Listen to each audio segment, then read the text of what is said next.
Plateia é um podcast, ou melhor, são algumas conversas onde nós vamos ter alguns convidados especiais que são sobretudo muito especiais para mim e que eu desejo que se tornem muito especiais para vocês aí em casa. Isto porquê? Porque estas conversas vão ser conversas que vos vão ajudar a mudar de perspectiva. No meu caso, eu saí do palco para a plateia. Tornei-me espectadora, tornei-me observadora, não só como alguém que está a usufruir, mas também alguém a dirigir de outra forma ou a usufruir de algum trabalho que tenha feito com outras pessoas que também estão em palco. Mas, no meio deste percurso, uma coisa é verdade. O que eu percebi é que mudar de perspectiva nos traz soluções, que nos muda a perspectiva sobre a vida, sobre os negócios e, sobretudo, que nos traz outro tipo de resultados. E por isso, hoje temos a Naranda. Nós vamos descobrir quem é a Naranda, entretanto. Para já, seja muito bem-vinda, Ana. Muito obrigada, Rita. É um prazer estar aqui a fazer parte destas conversas que trazem novas perspectivas, portanto, fico muito feliz. Ainda bem, olha, quase gaguejei na tua entrada. Ou melhor, gaguejei um bocadinho, mas nem cortei. Não, nós É o seguimos natural. aqui. É o natural, é o natural. Ana, olha, estávamos aqui a falar em off, uma coisa que acho que é extremamente importante, tu tiveste muita paciência comigo, daí também seres uma pessoa muito especial, porque tens paciência comigo, que é uma coisa gira. Mas tiveste muita paciência comigo porque tu fazes, uma das coisas que tu fazes, e eu já te vou apresentar melhor, mas uma das coisas que tu fazes é precisamente descobrir quais são os arquétipos de cada pessoa que vem ter contigo, de cada cliente teu. Queres então falar qual foi a relação que tu tiveste comigo e com os arquétipos que me entregaste em mãos? Então, antes de mais, quem não conhece arquétipos, basicamente são padrões de personalidade estudados na psiquiatria, psicologia e que foram adaptados ao mundo do marketing e do branding. E trabalhando eu na área do branding, fez-me todo sentido trazer essa ferramenta para o estudo das marcas e para a análise das marcas. Porquê? Porque para mim a comunicação de uma marca vem da raiz, vem da essência de quem é o fundador, sendo marca pessoal ou corporativa. Foi esse trabalho que encontrei em ti também, sendo uma marca pessoal extremamente forte e que queríamos ainda potenciar, trazer apenas o que já aí está cá para fora. E os arquétipos funcionaram aqui como ferramenta poderosíssima nessa extração da tua essência cá para fora, nessa potência. Então foi nesse sentido. Bom, foi uma experiência simples. É assim, eu não estou à espera que seja uma experiência simples. Acho que trabalhar a essência de uma marca tem a sua complexidade, até porque muitas vezes é um assumirmos camadas nossas que até então estavam adormecidas, digamos, e que não sabíamos que as podemos comunicar nos nossos negócios. Então, nunca é um processo simples, mas eu estou preparada. Ainda bem, Ana, ainda bem. Então, a Ana Aranda é precisamente uma especialista em arquétipos e em branding sensorial. Ela traz-vos toda uma nova perspectiva sobre a vossa marca, trazendo ao de cima os 5 sentidos. Na realidade, ela própria é licenciada em música, portanto, a música, a audição, já existia na vida dela ao longo destes tempos. Ela toca flauta e trouxe toda essa experiência do palco, mas também do fora de palco, dos ensaios, das aulas que ela trouxe para o branding sensorial. E quando parece que nada se conecta, vocês vão perceber que se conectam todas as coisas umas com as outras agora aqui, nesta conversa. Alguém que me ajudou mesmo muito a perceber que a maga, que é um dos meus arquétipos, fazia todo sentido para mim. Estávamos aqui a falar em off, até que uma das músicas favoritas, uma das minhas músicas favoritas era aquela A Carta do Estoranja, onde fala precisamente que ele é o feiticeiro, mago, sou mago feiticeiro e que a minha bola de cristal é folha de papel. Acho que é isto, não é? Isso. Boa. E que eu nunca tinha percebido, obviamente, que isto não é sobre feitiçarias, nem o que quer que seja. Então explica lá em casa, por favor, antes que toda a gente pense que eu agora virei bruxinha, não é? Mas explica o que é isto do arquétipo maga. Então, dentro dos diferentes padrões de personalidade, nós temos vários que foram sendo estudados e, antes de mais, importa saber que são padrões que já existem na nossa sociedade, que estão presentes há gerações e gerações. Simplesmente foram sendo modulados, moldados conforme o avanço da sociedade, das diferentes fases que já se passaram, e hoje em dia nós encontramos 12 mais universais. e eles refletem-se através de elementos, símbolos que nós encontramos no nosso dia a dia, em todo o lado. Nós acordamos e recebemos estímulos de sons, imagens, cores, texturas, sabores, aromas de diferentes padrões de personalidade. Por exemplo, se olharmos para um determinado carro, nós conseguimos dizer que ele é mais clássico ou um carro mais para a aventura. Porquê? Há uma série de símbolos a comunicar que nós não temos a plena consciência na hora, mas que nos passam essas mensagens complexas no espaço de segundos e que nos fazem perceber que aquele carro é categorizado daquela forma. Então, dentro desses padrões, existe um muito interessante que é o da maga, que é conhecida como aquela pessoa mais espiritual, mais mística, que vive entre os dois mundos, o real e o mais cósmico, digamos assim.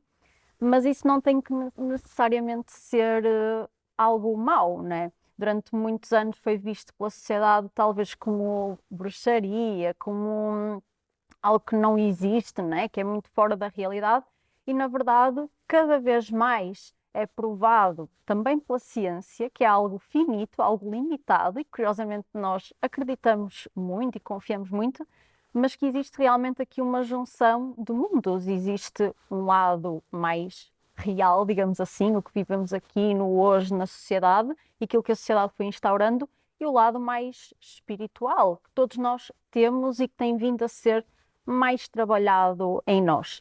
E efetivamente tu tens esse lado muito forte, muito mágico, tu traz-nos sempre o efeito uau, é muito típico da maga trazer esta magia, esta transformação, é a tua palavra-chave para qualquer cliente com quem tu trabalhes.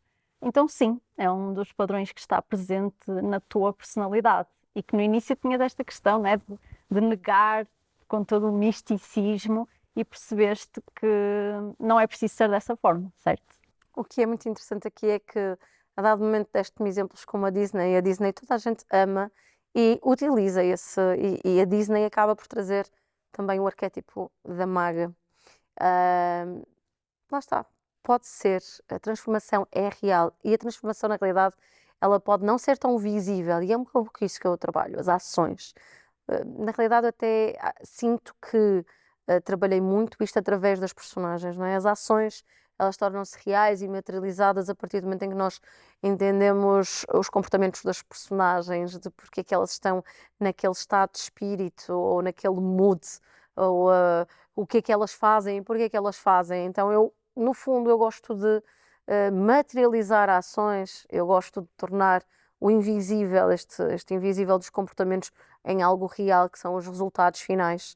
E sim, a transformação é, por exemplo, mudar um certo número de ações noutro número de ações que pode trazer e que trará resultados diferentes. Na realidade, isto até se utiliza muito no meio do marketing ou até no crescimento do desenvolvimento pessoal em várias situações de negócios, que é resultados iguais, ações iguais trazem resultados iguais, ações diferentes trazem resultados diferentes. E no fundo é exatamente isto que eu acabo por fazer. Ações não tão facilmente vão ser tidas como algo que é matéria, e eu transformo então essas ações em matéria que trazem resultados diferentes. No fundo, a comunicação, ela vê-se, ela sente-se, mas muitas vezes não se consegue dizer: este silêncio a mais, o que é que ele trouxe? Um silêncio a mais muitas vezes traz uma absorção melhor da mensagem. Isto é uma ação, uma paragem, uma pausa é uma ação. E essa pausa muitas vezes traz resultados muito mais intensificados do que não pausar no discurso. Uhum. E mesmo o silêncio, já que falas, é um elemento sonoro. Ainda que seja a falta de som, é uma mensagem. O silêncio passa uma mensagem e pode fazer parte dos elementos de uma determinada marca. A marca pode ser reconhecida também pelos seus momentos de pausa, de silêncio. E por acaso também acaba por ser um dos teus elementos, porque tu fazes bastante isso na tua comunicação, trazes as tais pausas, silêncios que fazem assimilar a mensagem de outra forma. O que é verdade. E é muito interessante que há uns anos atrás, a estudar música, que não estava a estudar como tu, não vamos confundir aqui as coisas, mas a estudar música, uma das coisas que me diziam é que o silêncio é música. E fiquei estilo, what? Como assim? Expliquem-me isto melhor. Então a música, não era bem esta a palavra, mas eu só me lembro da imagem que foi perceber que o silêncio é música, é a melodia mais perfeita, até no sentido de ser um momento em que nós conseguimos captar tudo, que tudo é possível, que se abre as portas para tudo. Isso, porque o silêncio, na realidade, tudo na vida precisa de um respiro. E o silêncio na música é esse respiro. E além disso, acho que é a linguagem mais universal. Porque a música por si só já é universal. Une povos, une idiomas, une pessoas. E acho que é a língua mais respeitosa que nós temos, dentro também de outras artes. Mas o silêncio traz-nos também esta universalidade, porque permite-nos interiorizar e cada um à sua forma, cada um interpreta da sua maneira e absorve e leva para a sua vida. Para aqueles que não desistiram de nós ainda, porque no início foi logo aqui uma conversa que leva qualquer um a desistir, não é? Ainda bem que não desistiram, porque há aqui coisas que vamos falar sobre resultados muito práticos e até sobre faturação. Há pouco falavas sobre a escolha de um carro. Eu lembro-me muito de um exemplo muito falado no marketing, várias pessoas em várias situações, que um Volvo é um carro que é segurança. Toda a gente, se quer segurança, recorre a um Volvo. Porquê? Porque Volvo é segurança. Então, eu estou aqui a falar de uma marca que não me patrocinou nem nada, mas está tudo certo. É um exemplo muito prático e muito imagético e que é importante trazer para aqui, não é? Ao mesmo tempo, o Jeep é uma marca de aventura e uma coisa e outra podem, obviamente, que o Jeep terá situações em que se reforça a segurança, até porque tem que ser, mas não vai falar sobre segurança, vai falar sobre aventura, sobre adrenalina. Porquê? Porque é realmente a experiência que querem proporcionar. E quando se fala em palavras, as palavras, e estou agora falando até um pouquinho de comunicação, visto que é aquilo que eu falo hoje em dia também, é uma das coisas que eu falo, é que a comunicação, de facto, ela parece, as palavras, elas parece, parece que muitas pessoas sentem a necessidade de escolher bem as palavras. No entanto, querem escolher as palavras para ficar bem e não porque elas são parte da experiência ou parte da essência. E isto é logo um erro crasso. As palavras, elas são tão mais fortes e trazem tão mais resultados para o público quanto maior for, quanto mais preenchidas de experiências, de memórias, de vivências, de resultados internos e interiores e de resultados da sua própria vida, querem negócio. Portanto, quando nós trazemos palavras associadas a uma marca, nós trazemos logo uma série de imagens. Nós trazemos com essas imagens tudo aquilo que é aquilo que tu sabes fazer de melhor, que são os sentidos, as memórias. Queres falar sobre os 5 sentidos? Como é que funcionariam, por exemplo, aqui, de forma prática, os sentidos? Um exemplo. Eu sei que te estou a entregar aqui algo que é difícil de escolher, não é? Não, mas assim, marcas que claramente usam os 5 sentidos são as marcas de luxo. E um exemplo muito recente foi na nova coleção da Carolina Herrera, que eu cheguei a partilhar um vídeo em que eles utilizam, e lá está, trazem o sensorial para o digital, que é muitas vezes a dificuldade das marcas, não é? Porque nós podemos ter até um tratamento presencial com o cliente e conseguirmos ali trazer alguns elementos, mas depois, como é que vamos trazer isso para o digital? E nesse exemplo de vídeo, trazia uma mistura de sons, vários sons e sons ali do real, da construção das peças, da coleção, e ao mesmo tempo diferentes texturas, toque, pessoas, mãos a manobrar, ou seja, houve ali uma mistura entre som, audição e texturas, tato, que se juntam ali muito bem. E as marcas de luxo fazem isso maravilhosamente, porque é uma marca sensorial. Na realidade, todos somos seres sensoriais, somos seres sensitivos.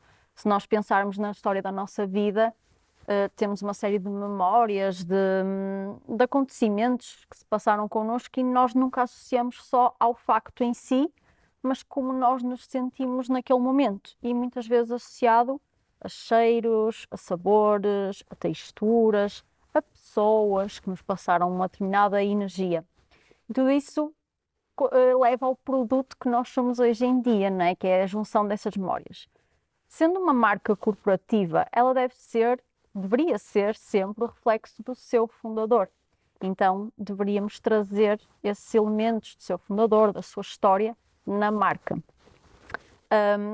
Curiosamente, ainda é algo a explorar por muitas das marcas, de muitos setores, mas as marcas de luxo fazem isso muito bem e acabou por se tornar uma peça-chave na sua comunicação, porque lá está, a nível funcional, aquilo que elas vendem acaba por ser semelhante a outras marcas, né, de um setor mais baixo, digamos assim. No entanto, o que é que elas vendem?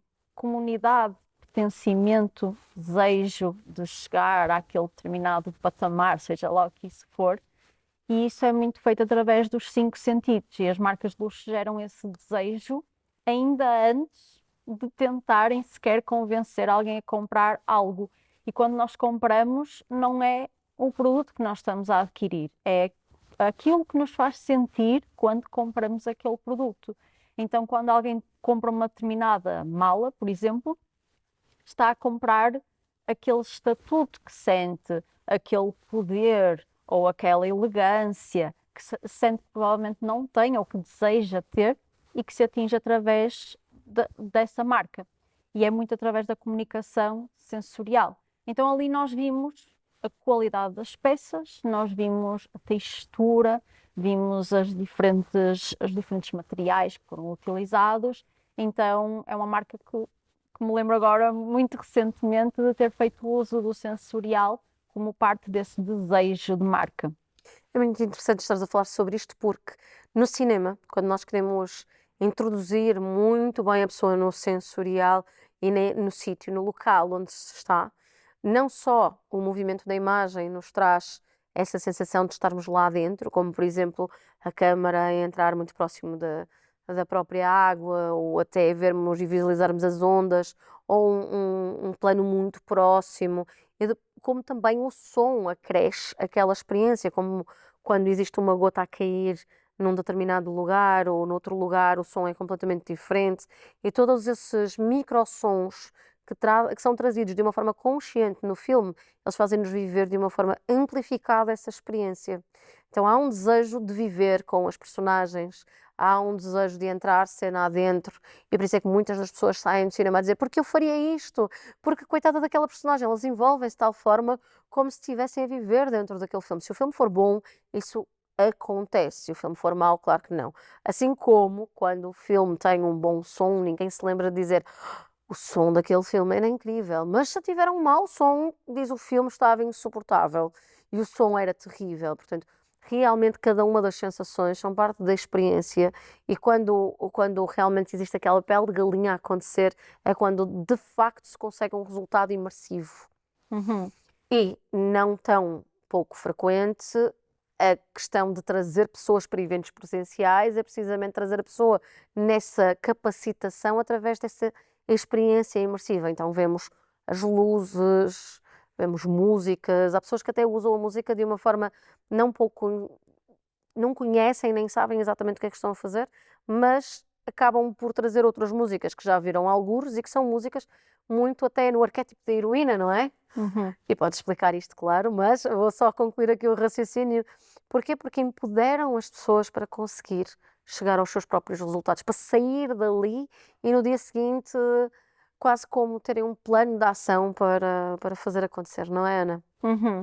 Aproveitando esse ponto que falaste do cinema, na realidade a comunicação sensorial é muito semelhante a uma comunicação cinematográfica. Até porque se repararmos nos anúncios que nos envolvem mais, eles parecem cenas tiradas de um filme, não é? Por essa questão da forma como é filmado, planos mais próximos ao rosto, até para quase que sentirmos a emoção junto com os atores, o movimento, a iluminação, por vezes até mais quente, mais envolvente. Então nós trazemos aqui diferentes elementos que quase tornam a mensagem cinematográfica, lá está, mas que gera esse desejo, não é? Tanto é que muitas vezes ao sairmos do cinema, quase que saímos a sonhar com aquele filme e ficamos com aquele filme na cabeça, não sei mais quanto tempo. E é esse o objetivo que as marcas sensoriais também têm quando utilizam esta comunicação. Sobre a música, a realidade é que sim, a música ainda é muito descurada numa comunicação de marca e é um elemento extremamente poderoso que nós conseguimos utilizar presencialmente e digitalmente, não é? Então criou-se um bocadinho a moda de usar as músicas que estão em voga e de vermos quase sempre as mesmas músicas, ou até de não haver uma ligação entre a música que se está a passar e a cena que está a acontecer em imagem, o que gera um ruído, um atrito muito grande. Mas a realidade é aquilo que nos foi um pouco, não ensinado, mas é o que vemos mais, é o mais comum, infelizmente. E sobre isso das músicas soarem muito heroicas, na realidade foi uma narrativa que se foi criando e com esta massificação do digital, das marcas digitais, tornou-se ainda mais potente a jornada do herói, que é aquela jornada de eu ter vindo do nada, ter enfrentado uma série de desafios ao longo da minha vida e com determinação e muita vontade de discussão eu ultrapassei e agora quero resgatar-te a fazeres o mesmo. E se eu posso, tu também podes. E eu sei que ambas discordamos deste ponto, não é? Porque acho que ambas concordamos que tu podes, no contexto em que estás, com aquilo que tens. Então, podes sim, mas não precisas de fingir ser algo que não és, não precisas de ter uma jornada heroica para teres sucesso e enfrentares coisas boas na tua vida, não é? Receberes essas coisas na tua vida. Mas de facto criou-se esse estereótipo e efetivamente músicas heroicas trazem-nos força, trazem-nos energia. Mas que tipo de força e que tipo de energia? Então, a realidade é que nós vemos isso como enérgico ou como forte porque tornou-se comum. A realidade é que existem tantas outras personalidades que acabaram sendo abafadas ao longo do tempo e que quase que sentem que não têm espaço no mercado. Eu não sou heroico, eu não tenho uma vida de dores, de desafios que eu enfrentei, o que é que eu faço? Então eu não sirvo para ter um negócio, para ter uma marca? Claro que sim. Então é aí o papel também dos arquétipos, da importância de trazer esses diferentes padrões de personalidade, não para colocar ninguém em caixas, mas para mostrar que há opções. Há opções de músicas, de imagens, de personalidades, de histórias. Todas as personalidades vendem, todas as personalidades têm força à sua maneira, cada uma tem os seus brilhos e a forma como se potencia mais. Então é por conta disso que vemos muitas músicas heroicas, é pelo estigma, pelo estereótipo, né, que se criou, mas não é necessário. Nem todos temos que vir do zero e nem todos temos que chegar ao topo, seja o topo que for. E entrando por aqui adentro, até porque tu começaste e muito bem, logo no início, a explicar o que eram arquétipos, quantos é que existem de facto? 12 universais, sim. 12 universais, muito bem. E quais são os arquétipos que as pessoas tendem a não gostar? Então, sim, acho que isto depende muito de pessoa para pessoa, acho que não há assim uma generalidade, mas a realidade é que todos nós temos arquétipos mais fortes em nós, geralmente são 3, mas pode vir mais um ou outro ao de cima em alguma fase da nossa vida, e temos anti-arquétipos. Então, mediante a nossa personalidade, nós temos padrões de personalidade com os quais não nos identificamos de todo. Quem é que geralmente acaba por sentir que não tem um espaço na sociedade? São os rebeldes. Porque os rebeldes muitas vezes sentem que as regras da sociedade não fazem sentido, têm vontade de as quebrar, acham que têm uma ideia melhor para trazer e então muitas vezes sentem-se à margem da sociedade e podem cair nesse perigo se não souberem o que fazer. Então, muitas das vezes a potência de um rebelde é mesmo então trazer as suas próprias regras, mostrar o caminho em que acredita e vai acabar por levar uma comunidade consigo atrás que acredita também nesse rebelde e acho que são pessoas extremamente importantes para a sociedade porque foram eles que até agora criaram as grandes mudanças, não é? As novas perspectivas, lá está. Então a sociedade evoluiu porque alguém quebrou as regras, alguém questionou os paradigmas. Então acho que lá está, uma personalidade rebelde muitas vezes não é gostada por todos porque incomoda quebrar as regras, não é? E muitas vezes sentimos até que acaba por ser inseguro, que a pessoa está a arriscar até a sua própria pele e a dos outros. Então, por isso, muitas vezes ela não é gostada por toda a gente, mas depois, muitas das vezes, gera aqui efetivamente grandes mudanças. Então, acho que tanto com os rebeldes como com qualquer outra personalidade, acho que tem que haver espaço e empatia com todos, todos têm o seu lugar. Por exemplo, uma inocente também é um padrão de personalidade. Pode ser visto como fraco, né? Como ingênua, como não tem força. Onde é que tem ali a força da inocente? E a inocente acredita que a vida, sim, pode ser bonita, pode ser um paraíso, com a nossa família, com o simples, e a realidade é que, se pensarmos bem, a vida é mesmo isso, é o agora, é o simples. Então está-nos a dar uma grande lição, não é, daquilo que é o presente. E essa é a sua grande força, é o seu positivismo. Mas muitas vezes é tida como quem não vê a realidade das coisas, como quem está a sonhar, está a imaginar. Mas a realidade é que é essa a sua grande potência.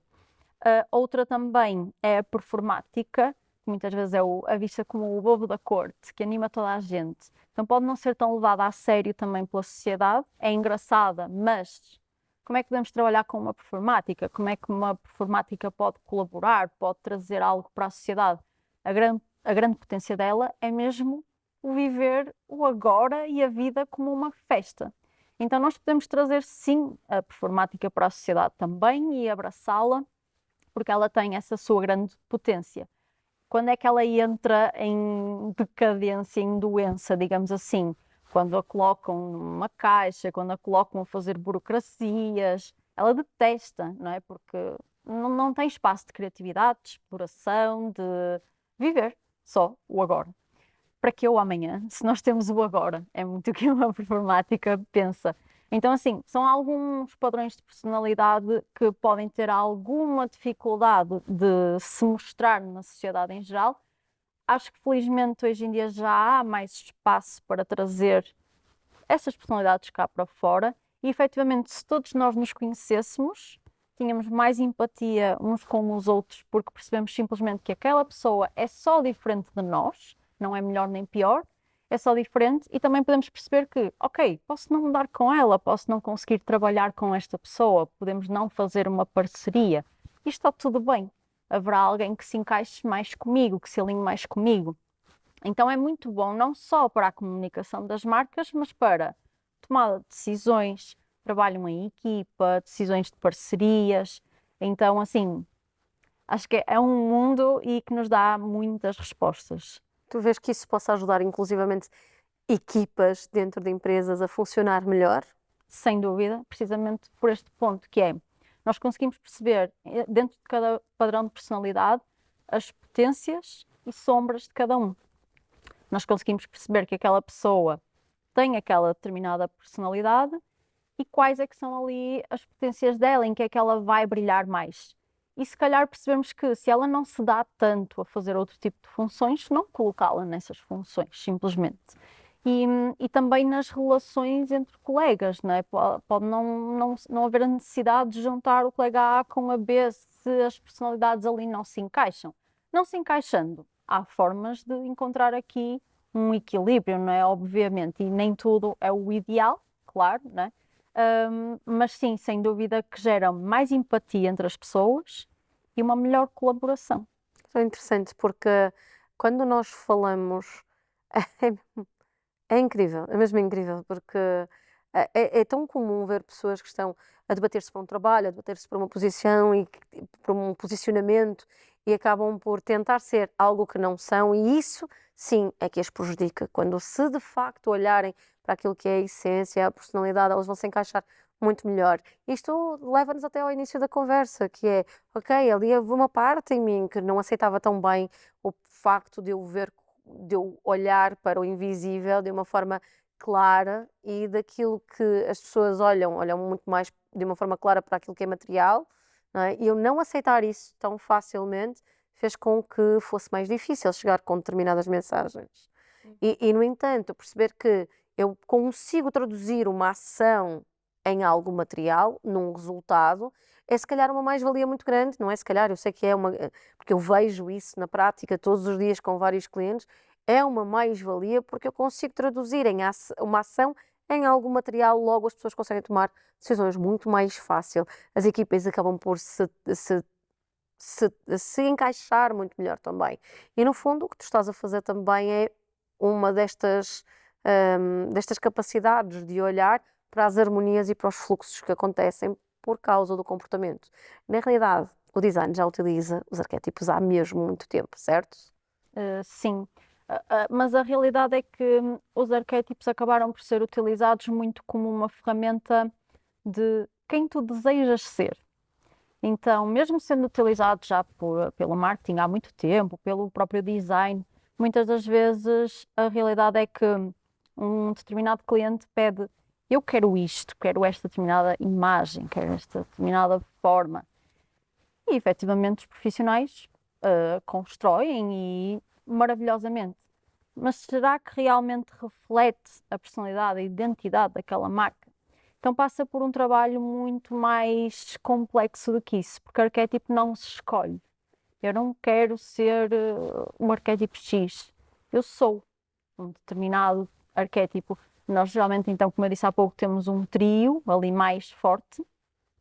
No caso, por exemplo, tens a maga, a heroína e a amante, mais fortes em ti. E efetivamente foi com isso que nós trabalhamos. Nós trouxemos outros elementos da heroína, nas músicas, na forma como falavas, a amante, na forma como tu celebras. Na realidade, tens os três arquétipos presentes também no teu próprio processo de orientação, de mentoria. Então, assim, não é para ser um estereótipo e uma caixa e na verdade quando chegaste até mim decidiste que achavas que eras uma soberana, que é outro padrão de personalidade e descobrimos que não, pode também ter um nível elevado na tua personalidade, mas não é dos que ressalta mais. Então efetivamente conseguimos trabalhar, trazer uma boa comunicação com quem tu és. Vai, eu não decidi. Eu só não queria ouvir maga. Tudo menos isso. Mas acabaste por perceber que é Sim. possível trazer essa comunicação sem virar É assim, um misticismo. a Disney é desejada por todos, portanto eu também posso. Exatamente. Porquê? Porque elas não trazem o lado tão espiritual, trazem a magia, a cor, as formas diferentes. Então, nós podemos trazer o lado mais mágico, mais invisível, porque na realidade ele é visível. Só não é visível aos olhos da sociedade em geral, porque fomos habituados a um determinado standard em um monte de coisas, não é? E a maga tem uma visão além, simplesmente. E nós precisamos dela também na sociedade para nos trazer novas perspectivas. Voltamos. É como eu te digo, a gente sai do palco para a plateia e vemos todo um novo mundo, não é? Exatamente. É assim, Ana, antes de mais eu quero voltar a agradecer-te por teres aceito este convite, por estares aqui, não é? E o motivo pelo qual eu te convidei para estares aqui é porque realmente eu sinto muita segurança na minha comunicação, porque tu me trazes muita consciência, tu acabas por ser um porto seguro na forma como eu acabo por escolher. Muitas vezes eu envio-te mensagem a dizer: achas que isto funciona? Eu não sei.